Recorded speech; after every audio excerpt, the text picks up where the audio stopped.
اللہ اکبر.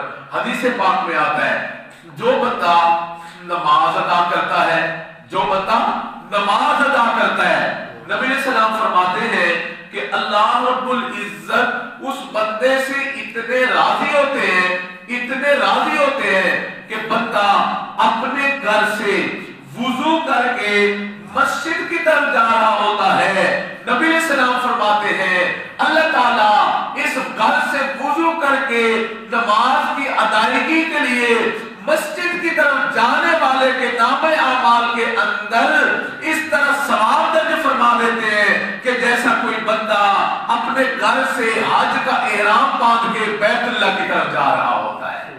اللہ اکبر. اللہ اتنے راضی ہوتے ہیں، اللہ کی نظروں میں وہ بندہ اس طرح ہوتا ہے جیسے کوئی گھر سے حج کا احرام باندھ کے بیت اللہ کے لیے روانہ ہو رہا ہو. اللہ اکبر. کتنا